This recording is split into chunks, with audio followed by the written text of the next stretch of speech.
Você pode estar assistindo o Vida e Saúde aí enquanto realiza alguma atividade da sua casa, não tem problema nenhum. Só aumenta um pouquinho o som da TV, porque eu sei que diabetes é prevalente em muitos dos nossos familiares, dos nossos amigos, e a gente precisa entender como fazer escolhas saudáveis na hora de se alimentar. Bom, o diabetes é uma doença que, na grande maioria, está associada aos hábitos alimentares dos indivíduos.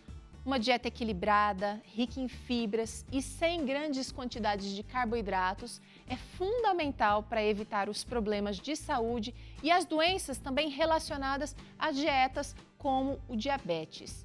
Há inclusive uma recomendação diária de quanto nós precisamos consumir de carboidratos, que normalmente não se comenta muito, né?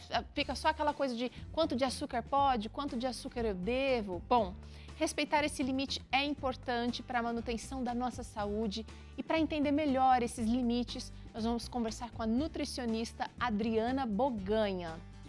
Mas é muito bom ter a sua participação aqui no programa também, então manda aqui pra gente a sua mensagem através do WhatsApp. O nosso número talvez você já tenha gravado aí no seu celular, se não, você pode anotar agora. É 0 operadora 12 98266 0004. Você também pode apontar a câmera do seu celular aparecendo para esse QR Code aparecendo aqui e você também vai ser direcionado para o nosso WhatsApp. Bem fácil.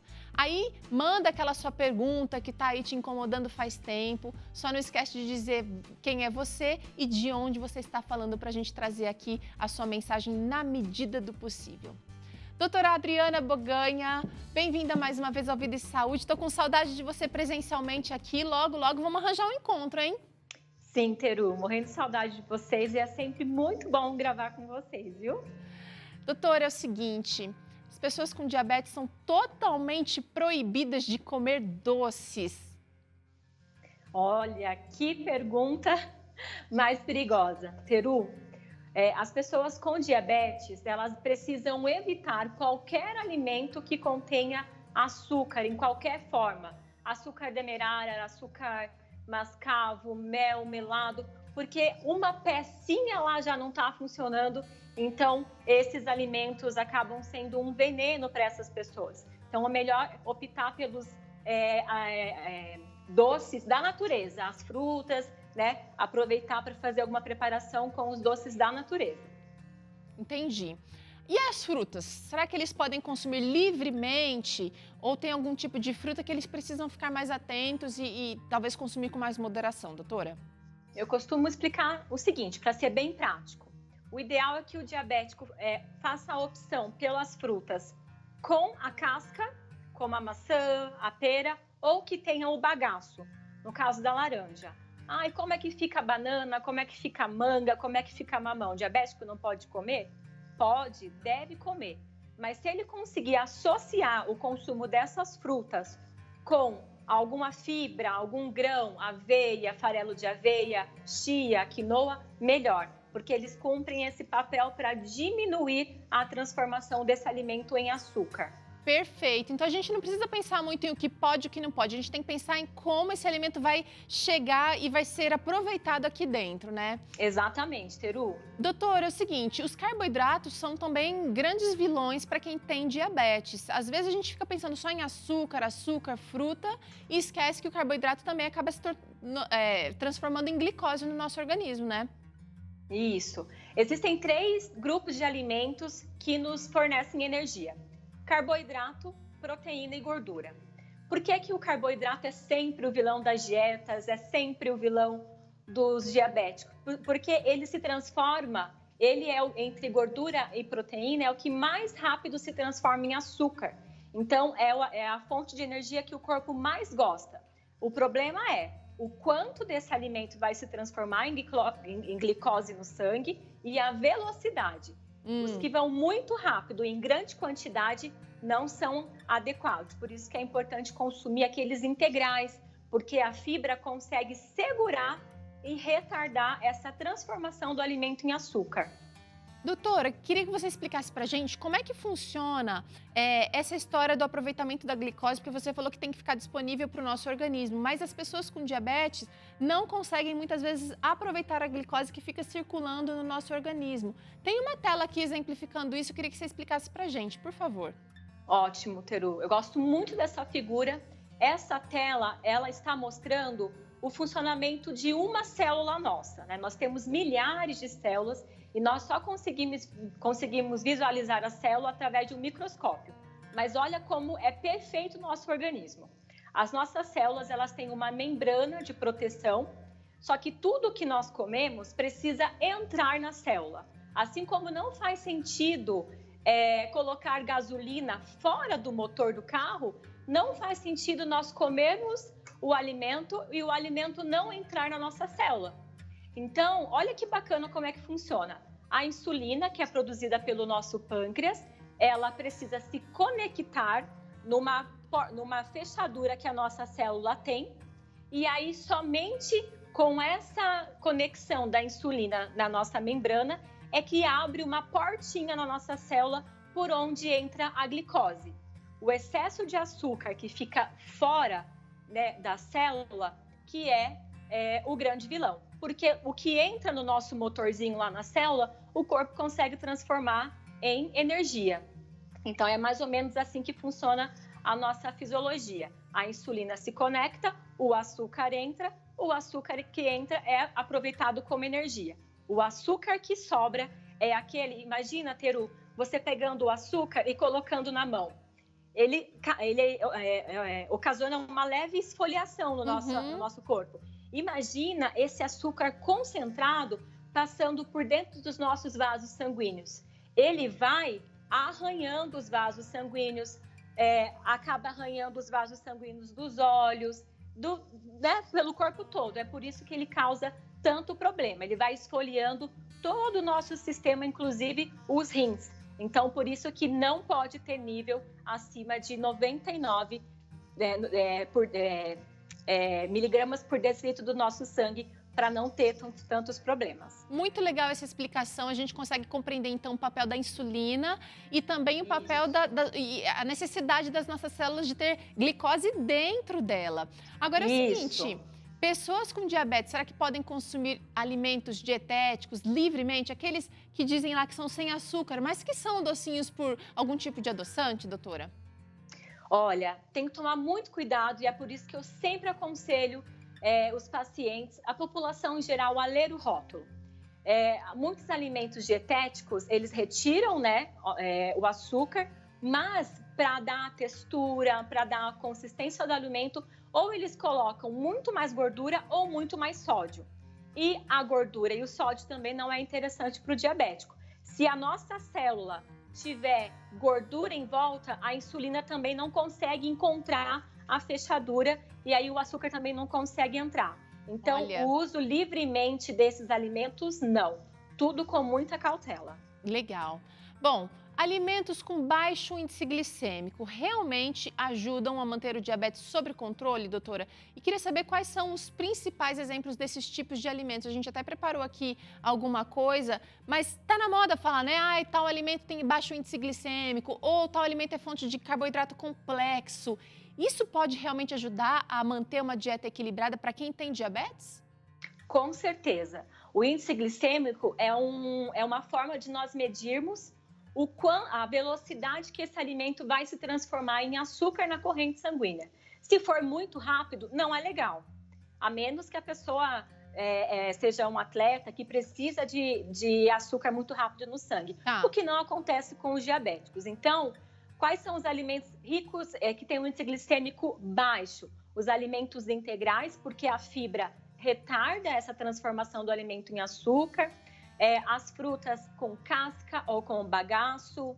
No caso, aí tem o abacate, porque o abacate é uma fonte de gordura e não tem tanto carboidrato. Aqui, As leguminosas, os feijões, lentilha, grão de bico, os azeites, arroz integral. Por isso que nós reforçamos tanto a importância de comer os alimentos na forma mais natural possível, porque contém a fibra e a fibra é o principal ingrediente para retardar essa transformação do alimento em açúcar. Precisamos de açúcar? Sim, mas não em tanta quantidade nem numa velocidade tão rápida na nossa corrente sanguínea.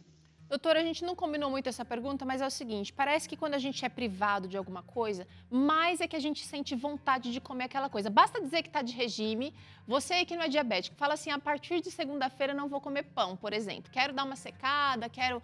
E aí a gente fica com aquela vontade, com aquela fissura, vontade louca de comer pão, só porque não pode. E parece que o diabético também tem essa vontade mais aguçada por doces, por açúcar. Queria saber se comendo uma alimentação como essa, ele vai diminuir, ele vai ganhar saciedade pelos doces, inclusive, ou não? Porque assim, pode ser que ele ainda tenha aquela vontade de comer doce, mas se ele está resguardado, digamos assim, por uma alimentação mais rica em fibras, por alimentos realmente que são mais calóricos, mas ao mesmo tempo saudáveis, parece que ele vai ganhar saciedade também?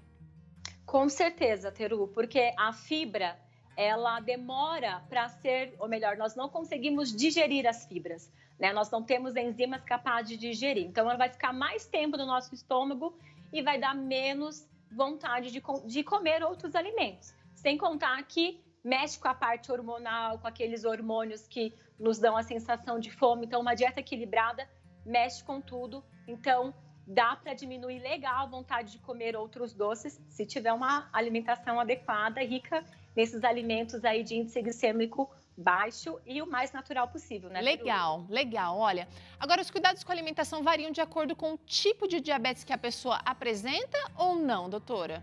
Porque tem dois tipos mais comuns, né? Isso, tem o tipo 1, onde a pessoa, infelizmente, já nasce com alguma alteração genética, em alguma proteína, em alguma estrutura que produz a insulina. E tem a diabetes adquirida, que é a tipo 2, que infelizmente é por conta de maus hábitos alimentares, e agora também a diabetes gestacional. A alimentação, se você conseguir manter uma alimentação rica em fibras e com alimentos de índice glicêmico baixo, vale para todas as diabetes, Teru, todos serão beneficiados. Tá. Doutora, parece que chegou uma interação que eu queria trazer aqui para você nos ajudar a entender. Quem está mandando essa pergunta para a gente é a Rosália de Manaus. Um beijo, Rosália. Ela disse o seguinte, sou diabética e as fibras sempre me causam diarreia. Adoro banana. Como faço para comê-las sem causar grandes transtornos ao organismo? Boa pergunta. Opa, Rosália, 2 perguntas importantes, viu? As fibras, tem que ver se não está consumindo demais. E também tem as fibras solúveis e as insolúveis. As fibras, então, por exemplo, tenta comer psyllium, tenta comer aveia, e aí tem que verificar se não está passando de 30 gramas por dia. Quando passa de 30 gramas por dia, pode causar uma diarreia, mas eu aconselho que você passe com um profissional nutricionista para adequar isso na sua dieta. E a banana, que tal você comer com farelo, né? Pelo menos com farelo de aveia, vai diminuir essa transformação de açúcar na corrente sanguínea, vai retardar. Muito legal, obrigada, doutora. Tem mais uma perguntinha que chegou interessante aqui sobre adoçantes. Vamos ver. Quem manda pra gente é a Lúcia de Uberlândia. O diabético pode consumir o xilitol em receitas? E eu vou ampliar a pergunta da Lúcia, doutora, perguntando sobre outros adoçantes como eritritol, que também acho que é natural, mas aí a gente tem a sucralose, a gente tem outros adoçantes, o stevia. O que você tem para falar sobre isso? Eu sei que é um programa à parte, adoçantes, mas nessa questão do diabético, pode ou não pode? Pode sim. E aí optar pelos adoçantes naturais, né? Xilitol, eritritol, eles têm um valor um pouquinho acima, né? Mas vale a pena. E aí, os adoçantes artificiais, os melhores para recomendação, são aqueles à base de estévia ou de sucralose. Aspartame e outros é interessante não utilizar. Tá bom.